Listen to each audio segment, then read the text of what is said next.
हम बात करने वाले हैं कि आपकी एज 40-45 साल के बीच में हो गई है और आपको अब चिंता खाई जा रही है कि किस प्रकार से मेरा आने वाले समय के अंदर एक अच्छी खासी वेल्थ बन जाए। तो ये वीडियो आप लोगों के लिए काफ़ी ज़्यादा इन्फॉर्मेटिव होने वाला है, क्योंकि आजकल जो सोशल मीडिया पे हम देखते हैं, चीज़ों को समझते हैं, ऑब्जर्व करते हैं, फिर हम रियलाइज़ करते हैं कि काश हमने इन्वेस्टमेंट काफ़ी पहले करना स्टार्ट कर दिया होता तो काफ़ी अच्छा होता है। लेकिन अब रिग्रेट करने से कोई फ़ायदा नहीं होता है। अगर आप आज भी डिसीजन ले लेते हैं इन्वेस्टिंग करने का, तो आप 40 साल 45 साल की उम्र में भी डिसीजन ले लेते हैं इन्वेस्टिंग करने का, तब भी आप एक अच्छी खासी वेल्थ क्रिएट कर सकते हैं अपने जीवन के अंदर। यानी कि ये वीडियो काफ़ी इन्फॉर्मेटिव और इंटरेस्टिंग होने वाला है। वीडियो को पूरा आखिर तक देखिएगा और जल्दी से इस वीडियो को लाइक, शेयर और चैनल पर नए तो चैनल को सब्सक्राइब जल्दी से कर लीजिए। देखिए, सबसे पहले समझने का प्रयास करते हैं कि अगर हमसे इन्वेस्टमेंट करने में देरी हो गई है तो अब देरी का तो कुछ किया नहीं जा सकता है। हम टाइम मशीन के जरिए हम पीछे तो जा नहीं सकते हैं, कोई टाइम मशीन आजकल है नहीं ऐसी, है ना। तो आज भी हम डिसीजन ले सकते हैं और इन्वेस्ट करने का डिसीजन ले करके हम एक अच्छी खासी वेल्थ बना सकते हैं, ठीक है ना। तो आपकी सैलरी 25,000 रुपये हर महीना है, 30 है, 35 है, 40 है, 45 है, 60, 70, 1 लाख रुपए, जो भी आपकी सैलरी है, अब आपको क्या करना है, उस सैलरी को प्रॉपर तरीके से आपको इन्वेस्ट करना है। सैलरी हो या फिर आपकी इनकम हो, तो आपको इसको प्रॉपर तरीके से इन्वेस्ट करना है। और जितना अच्छे तरीके से आप इन्वेस्टमेंट करेंगे, आप उतनी ही ज़्यादा अच्छी वेल्थ क्रिएट कर सकते हैं, पैसा बना सकते हैं। अब ये इन्वेस्टमेंट कहाँ कर सकते हैं? म्यूचुअल फंड है, म्यूचुअल फंड के अंदर आप SIP कर सकते हैं, लमसम के जरिए इन्वेस्टमेंट कर सकते हैं। अब बात ये आती है कि आपकी सैलरी जो भी है, आपको कितना पैसा इन्वेस्टमेंट करना चाहिए और क्या हम इस समय पे रिस्क कितना ले सकते हैं म्यूचुअल फंड के अंदर, मैं इसकी भी चर्चा कर लेता हूं। तो देखिए, सीधा तो फंडा तो ये होता है कि आपकी मान लीजिए जो भी सैलरी है, सपोज दैट एग्जांपल के तौर पर मान लेते हैं 1 लाख रुपए की आपकी सैलरी है, तो हमें 1 लाख का 20% यानी कि 20,000 रुपये, तो आपकी जो भी सैलरी है आप खुद निकाल लीजिए 20%, उसका हमें 20% पैसा इन्वेस्ट करना है। यानी कि आपकी 1 लाख सैलरी है तो आपको 20,000 रुपये आपको इन्वेस्ट करने हैं हर महीना। तो आप ये मान के चलिए कि आपकी एक्चुअल सैलरी कितनी है। बहुत से लोग कहते हैं कि भाई हमारी सैलरी खर्च हो जाती है, ये हो जाती है, कि मैनेज तो करना पड़ेगा।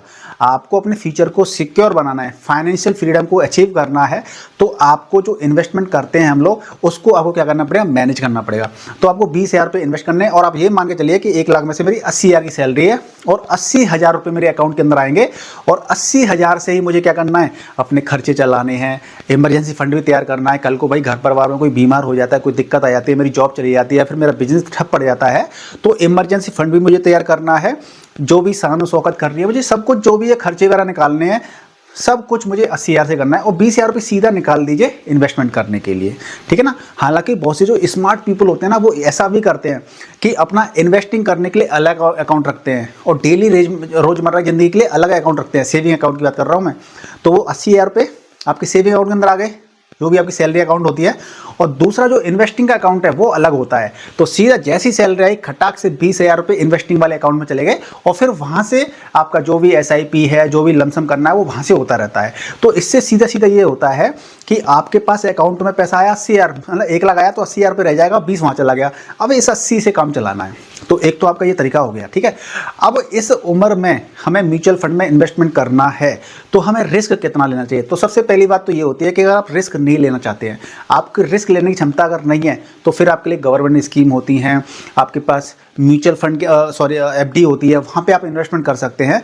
क्योंकि जब हम म्यूचुअल फंड के अंदर आ जाते हैं तो म्यूचुअल फंड में आपका रिस्क तो रहता है, ठीक है ना, और इस रिस्क को हम कम कर सकते हैं लॉन्ग टर्म के लिए इन्वेस्टेड रह करके। यानी कि अगर हम म्यूचुअल फंड के अंदर लॉन्ग टर्म में इन्वेस्टेड रह सकते हैं, उस पैसे को डाल सकते हैं लॉन्ग टर्म के लिए, तो हम वहाँ पे क्या कर सकते हैं? वहाँ पर हम उस रिस्क को भी कम कर सकते हैं। अब म्यूचुअल फंड के अंदर कई सारी कैटेगरीज होती हैं, ठीक है। तो हम इस एज ग्रुप में जब जाते हैं तो हम ये मान के चलते हैं कि हम अपना पैसा जो इन्वेस्ट करेंगे 45 साल से 50, 55, 60, यानी आपके पास मैक्सिमम अगर 60 साल तक की व्यवस्था बना के चल रहे हैं कि भाई 60 साल में आपको रिटायरमेंट लेना है, तो 15 साल आपका पैसा इन्वेस्टेड रहेगा। तो 15 साल के लिए आपको इन्वेस्ट करना है, तो आपके पास पैसा जो इन्वेस्ट करते हैं उसमें रिस्क लेने की क्षमता आपकी कम हो जाती है।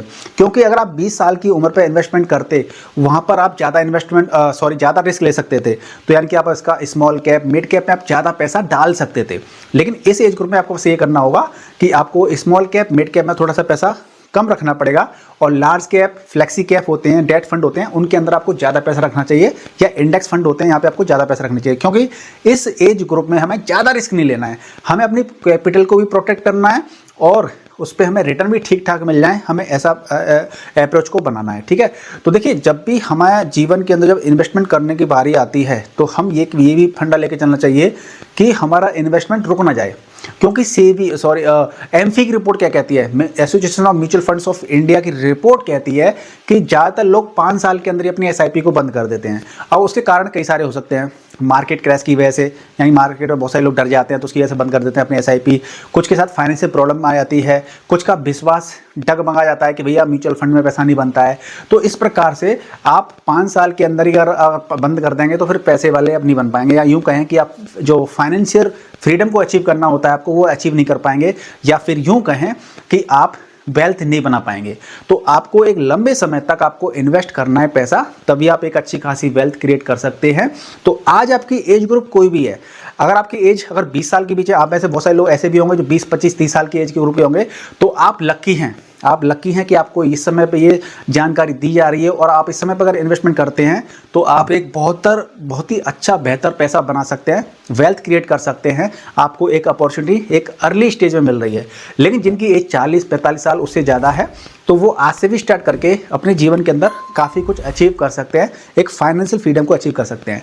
मैं फिर से आपको बताना चाहूँगा कि म्यूचुअल फंड में रिस्क होता है, इस रिस्क को कम करने के लिए आपको लॉन्ग टर्म तक बने रहेगा और म्यूचुअल फंड के अंदर आप वो पैसा इन्वेस्टमेंट कीजिएगा जो आपका खुद का पैसा है, और वो पैसा जो आपको कुछ सालों के लिए आपको उसकी आवश्यकता ना हो। बहुत से लोग क्या करते हैं कि 1 साल 2 साल के लिए पैसा डाल देते हैं म्यूचुअल फंड के अंदर, और उसी टाइम पीरियड में मार्केट ने अगर क्रैश कर दिया तो हमारा जो पैसा हमने इन्वेस्ट किया था उसकी वैल्यू कम दिखाता है, यानी कि नीचे लॉस में आ जाते हैं हम लोग, और फिर हमें वो पैसा मजबूरी में निकालना पड़ता है, तो हमें लॉस बुक करना पड़ता है। तो इसीलिए हमें लॉन्ग टर्म के लिए इन्वेस्ट करना है पैसा। जैसे कि अगर मान लीजिए अगर स्मॉल कैप में पैसा डालना है तो स्मॉल कैप में आप कम से कम 7 साल तक बने रहने की क्षमता रखते हैं, तभी आप इन्वेस्टमेंट कीजिएगा।